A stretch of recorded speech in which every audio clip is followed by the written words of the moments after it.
में हम जिस विषय का अध्ययन करने जा रहे हैं वह है धातुओं के रासायनिक गुणधर्म।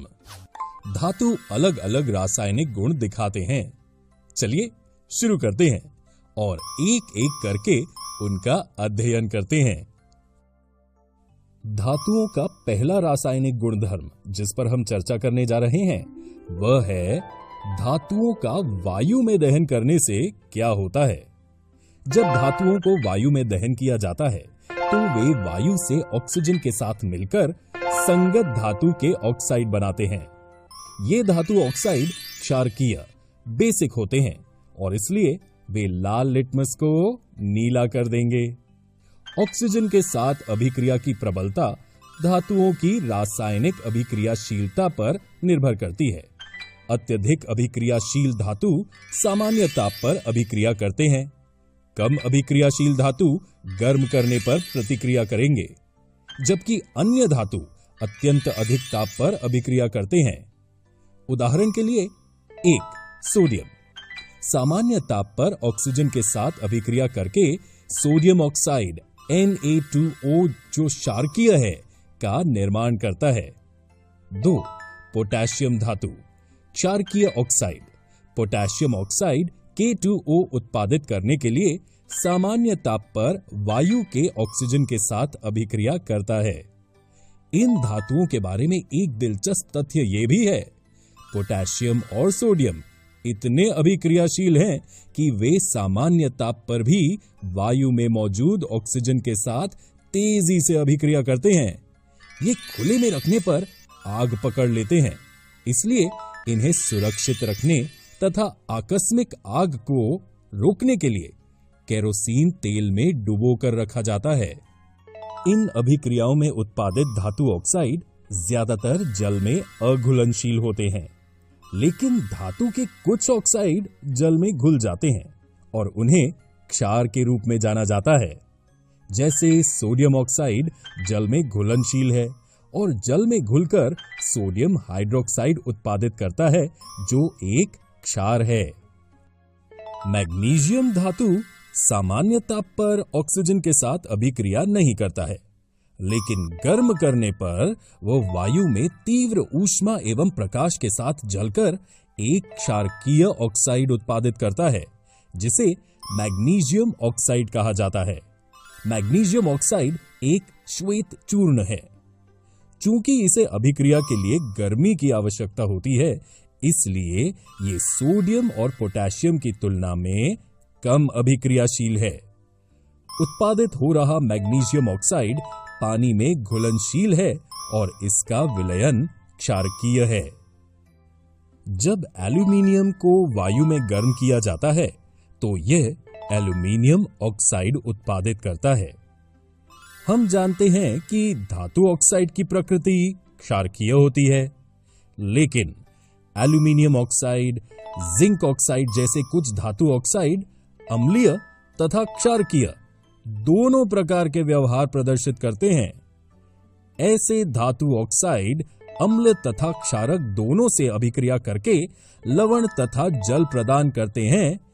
उभयधर्मी ऑक्साइड एम्फोटेरिक ऑक्साइड कहलाते हैं। आयरन और कॉपर धातु अत्यधिक ताप पर भी वायु में नहीं जलते हैं। ऑक्सीजन के साथ कॉपर की अभिक्रिया आयरन की तुलना में कम आसानी से होती है। चांदी और सोने के धातु उच्च ताप पर भी ऑक्सीजन के साथ अभिक्रिया नहीं करते हैं, इसलिए वे इनसे भी कम अभिक्रियाशील हैं।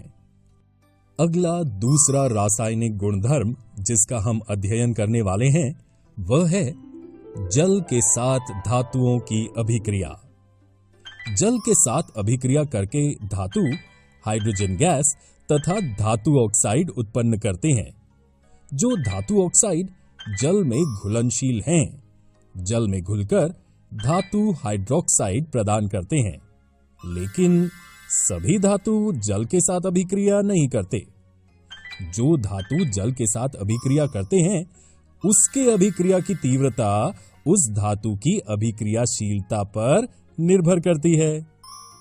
कुछ धातु ठंडे पानी के साथ अभिक्रिया करते हैं, कुछ गर्म पानी के साथ अभिक्रिया करते हैं, कुछ केवल भाप के साथ अभिक्रिया करते हैं, जबकि कुछ भाप के साथ भी अभिक्रिया नहीं करते हैं। 1. जब कोई धातु जल गर्म या ठंडा के साथ अभिक्रिया करता है तो बनने वाले उत्पाद धातु हाइड्रोक्साइड और हाइड्रोजन गैस होते हैं। 2.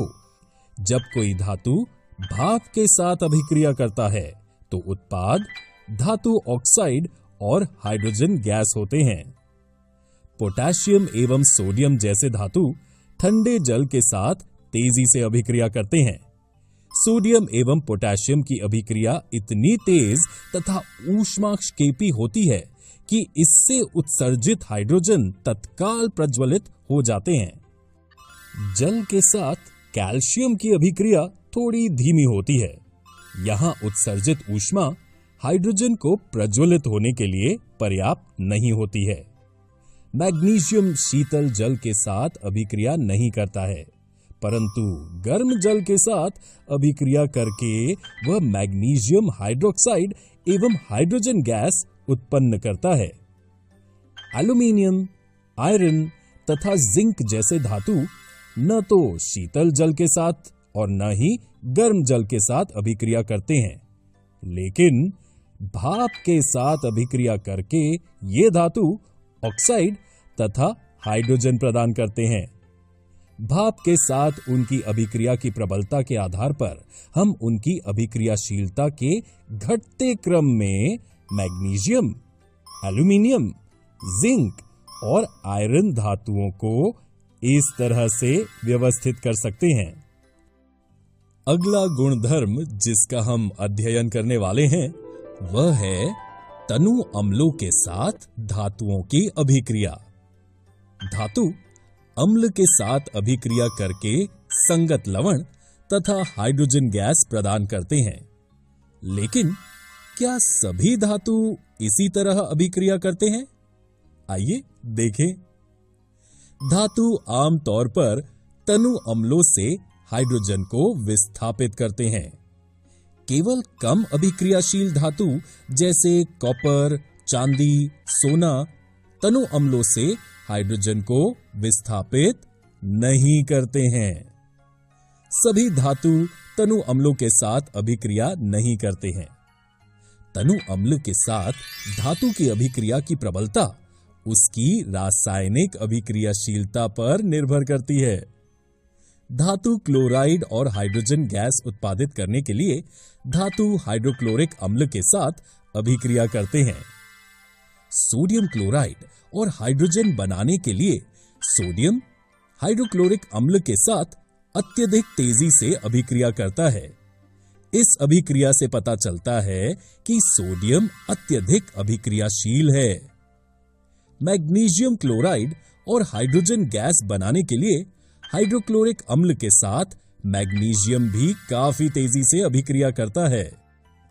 एल्यूमीनियम धातु पहले सतह पर एल्यूमीनियम ऑक्साइड की एक कठिन सुरक्षात्मक परत की उपस्थिति के कारण धीरे धीरे तनु हाइड्रोक्लोरिक अम्ल के साथ अभिक्रिया करता है, लेकिन जब पतली बाहरी ऑक्साइड परत अम्ल में घुल जाती है तो ताजा धातु उजागर होता है और तनु हाइड्रोक्लोरिक अम्ल के साथ तेजी से अभिक्रिया करता है।